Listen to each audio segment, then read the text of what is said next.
All right. Conservative, conservative, conservative. I keep going to the wrong side. They can't see me over there. Thomas Hobbes. He writes his book, Leviathan, and he says that people are brutish and selfish. And it's a good thing that we have absolutism, what? To control these vile, horrible human beings. Right? So you have to know Hobbes. All the other philosophers want liberty and freedom. They are the opposite of that. So you have to know Hobbes is what? Way to the right. And who does he support? Divine right. Divine right. Absolute monarchy. Go ahead. John Locke wrote 2 treatises of government, arguing humans had natural rights of life, liberty, and property. You have to know John Locke. Put him down. John Locke is one of the most famous philosophers. He literally writes the template for what Thomas Jefferson uses for our Declaration of Independence, for our Constitution. A lot of it comes from John Locke. Notice he says life, liberty, and property. And we so willingly change that to what? Happiness, not property. John Locke, John Locke, John Locke. 1689, John Locke. Go ahead. Locke wrote that government must protect natural rights of man. People had the right to overthrow ineffective or abusive government. Is that us? Yep. Yes. That is us. We get all of this from John Locke. That we have the right, nay, we have the responsibility to do what? To overthrow tyranny, to overthrow unjust, tyrannical rulers. That it is our responsibility to do that. Go ahead. Baron de Montesquieu wrote The Spirit of Laws, arguing an ideal government would be separated power into 3 branches. Does that sound familiar? Mm-hmm. Then put his name down. Montesquieu, 1748. When are we going to declare independence? Just 25 years later. Montesquieu says there should be 3 equal branches of government. What are they, guys? Judicial, executive, and legislative. Judicial equals whom? The justices, the Supreme Court. Judicial, executive, legislative. Supreme Court, legislative, making laws. Congress, House of Representatives, and then, of course, executive, presidency. All right? Judicial, Supreme Court. Go ahead. I was getting ready to say it wrong. There. Montesquieu's system of divided authority was designed to protect individual rights. Go ahead. Checks and balances. Write those words down if you don't remember that. That whole 3 systems of government is called checks and balances because what? Why is it called checks and balances? It makes sure that one of them can't what? Be more powerful than the others. Voltaire wrote Candide, calling for political and social reform. He criticized the monarchies of Europe as power-hungry. Put it down. He's a huge one. Voltaire, Voltaire, Voltaire. He criticizes monarchies, but who else were absolute in the 1500s, 1600s? Not just kings, but who else? The power of who? The church. The two things he criticizes the most are absolute monarchs and the church. Especially the church. Who's the church? The Catholic Church. But it's all churches. Anybody that's completely powerful. Go ahead. Wait, go back. What's that say? It is dangerous to be right when the government is wrong. He's the one that goes to Catherine the Great. He's the one that goes and stays with Catherine the Great because if he stays in France, what?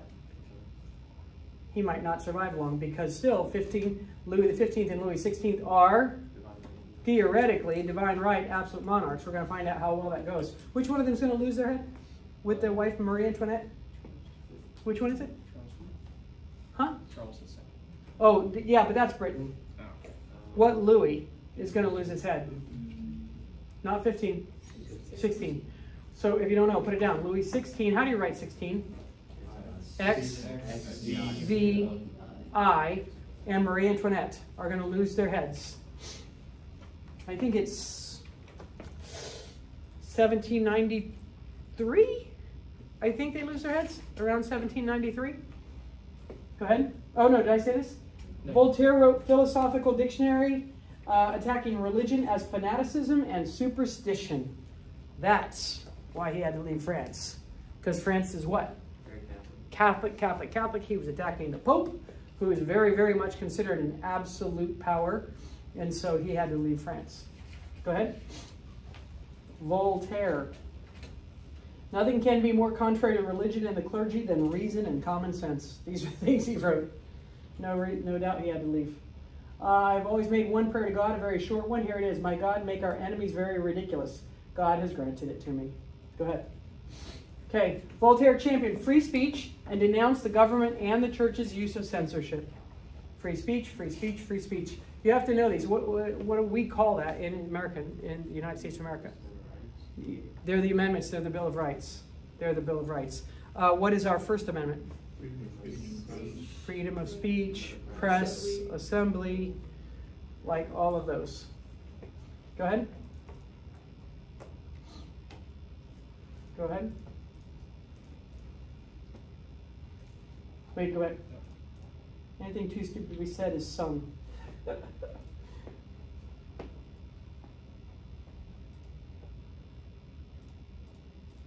Common sense is not so common. Yeah, there's a lot. Rousseau presented his ideas on education in Emile, in which he advocates a natural education that should replace rigid schooling. By the way, that's not Emily. That's not Emily. That is Emile, which means a boy. That is a boy. He wrote a book called Emile. FYI, what did he think about women in education? What a waste.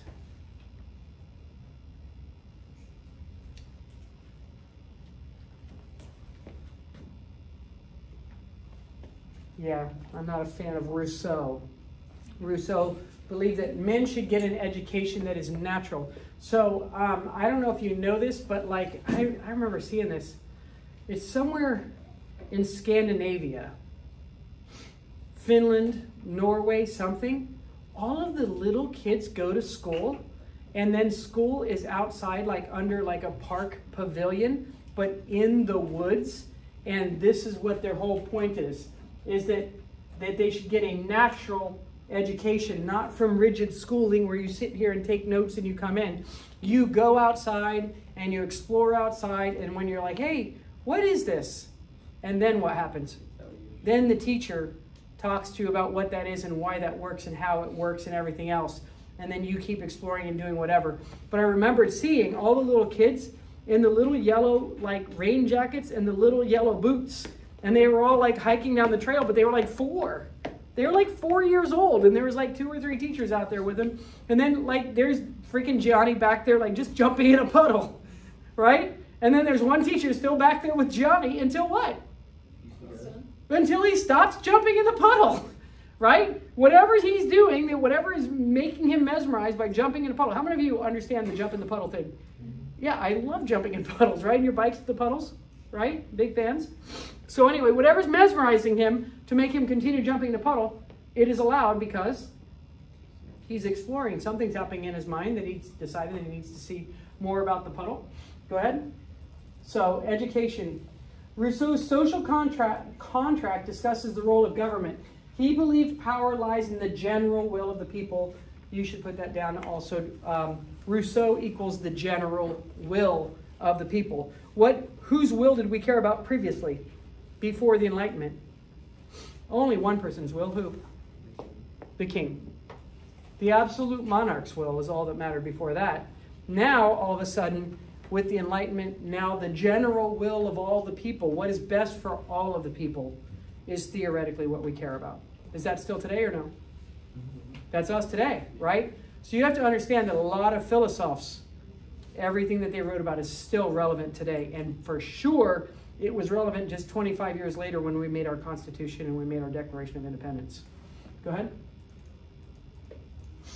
Rousseau believed rulers were servants of the people. If they failed to carry out the general will, they should be removed. They should be removed. They should be removed. They should be removed. Who said, I am the state?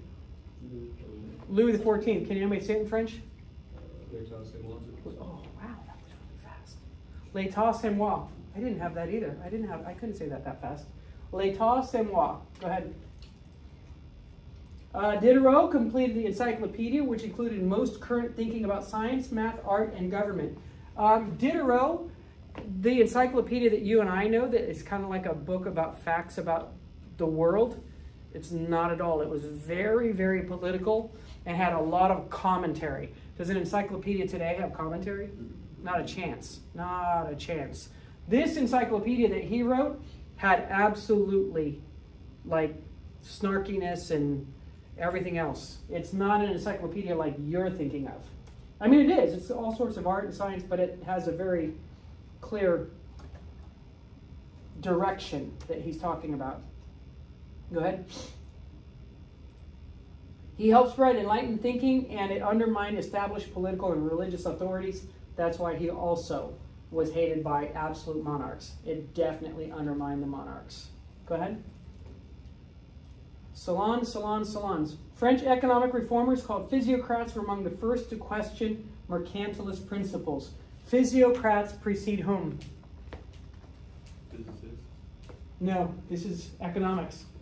Physiocrats precede 1776. Economics. Who's the most important economic person you guys know so far? He's on that wall. Adam Smith. What's the book? A Wealth of Nations. What do we learn about? No. Capitalism. Capitalism. The physiocrats start questioning economics before Adam Smith. So they are like the beginning of the 18th century. Can you please know that we're like in the 18th century? We're like the mid-1700s. That's where the Enlightenment is. Because Galileo was like 1542 or something like that, or was that Newton? No, Newton was the same time as Louis XIV, remember? Am I saying it right? Newton and Louis XIV are contemporaries, almost exactly, only about 10 years off. So Galileo was like in the 1500s, and then Newton. So 1500s and 1600s is scientific revolution, followed immediately in the 18th century, the 1700s, by Enlightenment. Go ahead. Physiocrats. They were led by Quesnay, who argued that governments should follow a laissez-faire policy of non-interference with the economy. That wasn't Adam Smith that first came up with these words, laissez-faire. It's Quesnay. You don't have to know him in this class. But you just have to know that Adam Smith wasn't the first one to do this. Go ahead. He became the most influential advocate of laissez-faire economics. What does this mean, laissez-faire? Have we talked about it? Have you written it down? What did you say? Let it be. Let it be. And what are they talking about? Let what be? The economy. The economy, right? If somebody's making really terrible pencils, what? Nobody's going to buy them. What about their business then? It's just going to go out of business. If nobody wants to buy those pencils, the invisible hand of the market will take care of the person making terrible pencils. What if you make great pencils for little money and charge a little bit? You have a thriving business. You have a thriving business. All right. Go ahead. A Wealth of Nations. Smith combined the ideas of his predecessors into a single economic system based on the study of natural laws. He is considered a philosopher. He is considered part of the Enlightenment. Natural laws regarding economics. So physiocrats talked about it first, but he put it in this one book, which is still one of the most famous books ever. Who's going to be the opposite of him 75 years later? Karl Marx. What's it called? The Communist. What's the book called? The Communist. Did you say it? Manifesto. Put it down then, if you don't know. 1848. How do you spell Karl? K-A-R-L. K-A-R-L. Karl Marx. Paul, how come you aren't writing anything down? I mean, it's okay. I just don't know why you're not. Karl Marx. The Communist Manifesto. And it's 1848. So it's about 75 years later. I mean, 75. Years later. Go ahead. Adam Smith wrote The Wealth of Nations as the basis of his modern economic thought. Go ahead. Smith believed that the government must not interfere with the free functioning of the market. Even kings especially kings, should not interfere with the market. Let the market do what it wants. What about the British in India? British East India Company. What about the Dutch East India Company? What about all those people? They're controlling, aren't they monopolies? What about them? According to capitalism, what? Leave it alone. Leave it alone. But what kind of policies is it that they took over India? Is it capitalism? No, it's called what? Mercantilism. Mercantilism is going to be superseded by capitalism in the future. Go ahead. Governments should limit their role of defending their countries against foreign invasion, protecting property, and enforcing contracts. Against government invasion. All right, foreign invasion. Go ahead.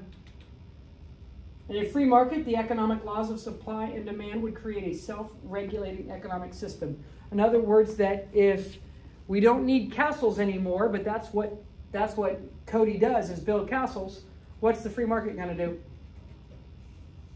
Cody's like, hey, I'm going to build you a castle. No thanks. I'm good. Why don't we want him to build us a castle? Costs a lot of money to build a huge, huge castle with huge walls and huge moats and huge everything else when they are irrelevant ever since cannons. Completely irrelevant. So what's the invisible hand of the free market going to do with Cody? He's going to be broke because he can make beautiful castles, but nobody's going to pay him to make a beautiful castle. So he's going to go broke. Go ahead. They believe, Smith believed regulations like tariffs hinder free trade and should be abolished. What are tariffs again? They are taxes. Don't say taxes, don't say taxes, don't say taxes. They are fees or, yeah, they're tariffs. And they go against governments. We put tariffs up against other countries, and then if we do it, what are they going to do? They're going to do it to us. They're going to do it to us back. They're going to put tariffs up. FYI, for all of time, tariffs are going to hurt what population of people the most?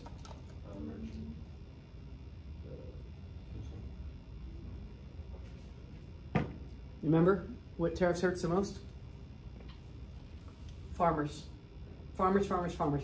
Because in the United States of America, we make a lot of grains and foods and grains and grains and grains.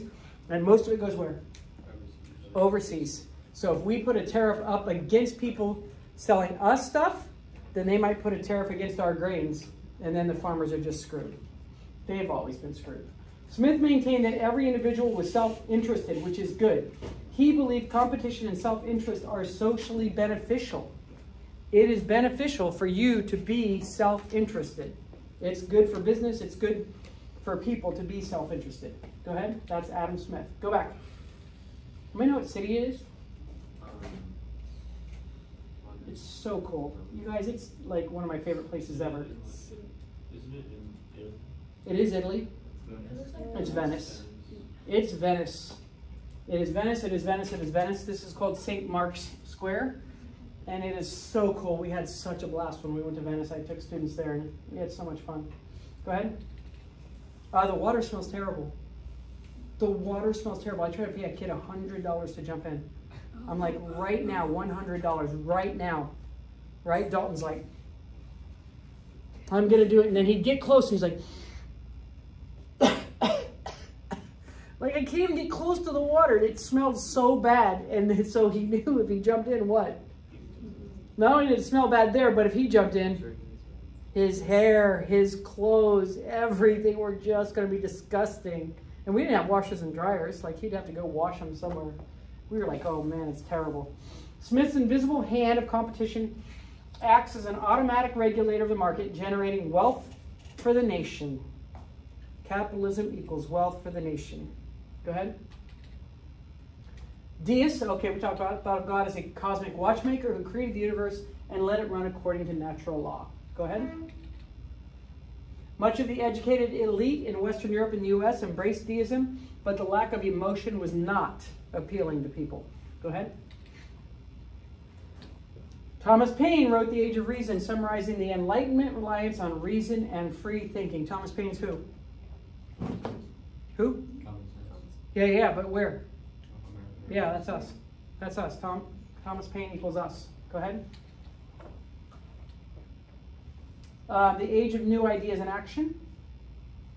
Enlightenment ideas influence people to challenge existing social relationships. Suffrage. What's that word? Write it down if you don't know. Have we already written it down? Suffrage, suffrage, suffrage. We're never going to say voting in here ever again. We're only going to refer to it as suffrage. Famously, like Jimmy Fallon or somebody like that, they go out on the street and they're like, hey, lady, what do you think about women's suffrage? Oh, it's awful. It's awful. What? It's terrible. What? Women should absolutely not suffer. Oh, I'm against it. I'm not good with that, right? When in reality, what? It's the right to vote. Oh, you don't think that women should have suffrage? No way. That's terrible. That's awful. But people don't know what suffrage means. So, abolition of slavery and the end of serfdom. So let's just put this down. Gosh, I think it's 1807 is England. I don't know what it is. We'll see in our future. The early 1800s is the end of the slave trade. The end of the slave trade is like 1807 and 1808, Britain and then us. But 1808 is the end of the slave trade. You guys know we don't end slavery in 1808. When do we end slavery? 1863 is the Emancipation Proclamation. Do you know that's not the end of slavery? That's not the end of slavery. It's the end of slavery in the South, in the states that were in rebellion to the Union. Only the South. What amendment changes it? Don't say. What amendment? Close. 13th Amendment is the end of slavery. 13th Amendment, Gianni, is the end of slavery. Go ahead.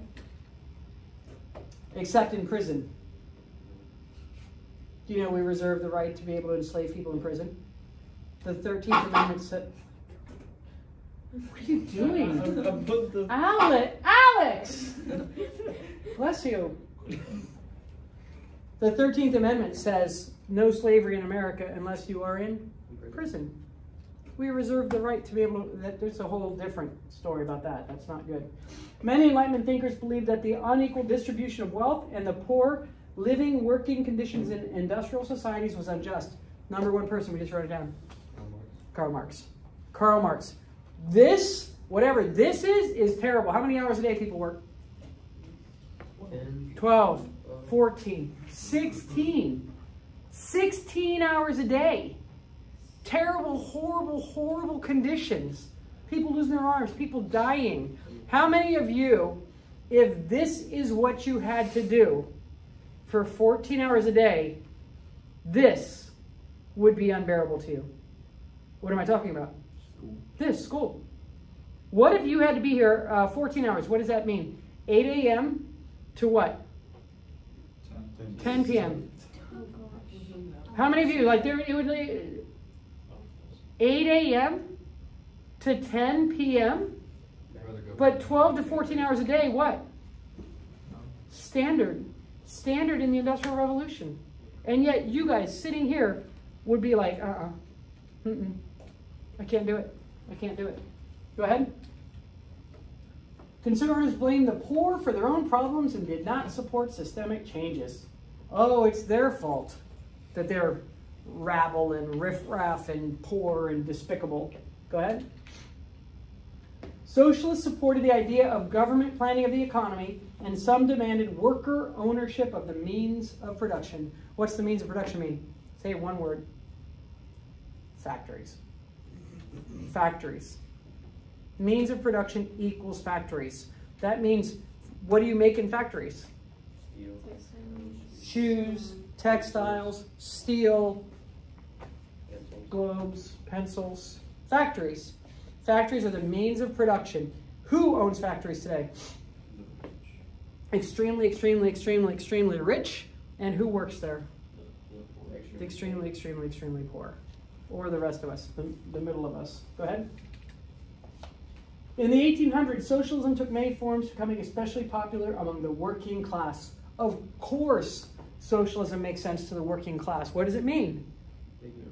That everybody gets a part of the means of production. That if we're all working in a factory, 40 million hours, what? Then we should get a part of the profits of whatever we're making. Does that make sense? Do you know that I am a socialist, right? I am a democratic socialist, but I'm also a socialist by my job. Does everybody think I do well on my job? Raise your hand if you think I do well. Okay. And so I make more than other people that have the exact same number of years as I have? I do? Yeah. So if I'm teaching, I've taught 39 years, but I think the salary scale stops like at 23 or 24 years.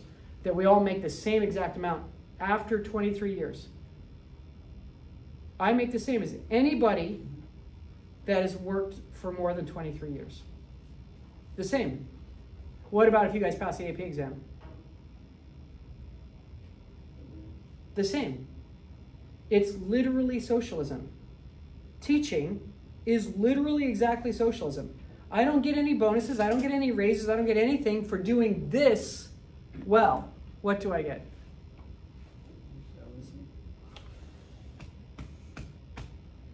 I get the same salary everybody else gets and a little bit of kudos. So I get kudos. Mr. Powell appreciates that I work diligently in my classes and that you guys do well in your classes. But other than that, what? What if you do nothing in your class, but you've been doing it for 30 years? Your paycheck is my paycheck. That's socialism. So why doesn't it work? Why does communism fail? Because the harder working jobs get paid the same as jobs. No matter how hard you work or how little you work, what? You get the same amount. Same. There's no... Everybody gets the same. Do you think it's human nature for people to not work hard? Why do I work hard? If I get the same as somebody that does nothing, why am I standing here? Because you love what you do. Purpose. What? You love what you do. I do like what I do. I do like what I do. What about you guys? Purpose. I like most of you. I mean, I like Johnny more than the rest of you, but I like most of you. I like doing this. I like teaching you. I like that you guys leave me every year and know what? How many of you already know you know tons more than when you ever walked in this room? Right? That you know lots more than you ever walked in the room. I love all of that stuff. So some of us are capable of being motivated by what? Happiness. The knowledge that I have made you guys more intelligent and more prepared for college. How many of you know you're going to be better prepared for college as a result of this? Like all these freaking essays that you have to write, all of these SAQs, all of these multiple choice tests. By the time you leave here, you're going to know a lot. So this is socialism. This is communism that Marx is talking about. My salary is literally all teachers all over the country. We get paid more because we've been doing this a year longer. Nothing to do with whether I'm doing it well, nothing to do with whether I'm doing it badly. How many of you know other teachers who are doing it very well? Everybody know it? How many of you know teachers that need to leave? They need to leave. They don't do it well. How many of you know they don't do it well? They know they don't do it well, and what? That to me is grand larceny. Do you know what this word grand larceny means? Exploitation. It means larceny means that it's like over like $3,000 or something, that you steal more than $3,000. So in my head, if you've been teaching for 20 years and you make $50,000, but you do nothing in class, nothing, and you guys are no better off than when you walked in the door, that to me is grand larceny. What have you just stolen? That year. $50,000 though. Our school system paid you $50,000. And what did you do for it? Nothing. What should you have done for it? Your job. You should have done your job. You should have educated people. So, again, you guys think I'm doing a good job here, yes? Mm-hmm. What if every single one of us, every year you've ever been here, taught this thoroughly? How many of you know that you would be so freaking brilliant right now? Seriously, like if you had to work this diligently, so whatever classes that are like mine, where you are just like, right, that you have to, just think about how much smarter and how much more prepared you would be if everybody really, really, really did what they were supposed to be. So then why don't they? Say the words. What are the words? Lazy. What is it? Lazy. Okay, and what is that a part of? Human nature. Human nature. Like some of us are driven to excel, and some of us are driven to get by or not care. To not care. I am personally, I guess maybe Mackenzie. It's not Gianni, because Gianni doesn't care like this in every class. He doesn't care like this in every class. It's not Gianni. I think it's you. Isn't it every class that you care about excelling? Yeah. Why? I don't know. You don't know. How many of you know that you care, your grades matter, you care, but more often than not, the people around you in your class, what? They don't have that same passion, that same regard, that same desire to do well. And so what's wrong with communism? Human nature. Mackenzie, what if you're going to get paid absolutely nothing like I get paid in your future? Are you going to not do well then? Are you going to be like, whatever, I'm not going to try very hard? Probably not. Probably not. You're probably always going to try. Gianni really, really, really has like something happening in his brain where he will choose whether he's going to work hard or not, yes? There are some classes that you literally could care less about, yes? Yeah. And yet in this class, he just destroyed you on the SAQs. I think didn't he set the curve too? Right? Is it just because he's a junior and you guys aren't? No. Yeah. That's why. That's why. It's because he's a junior. Bye.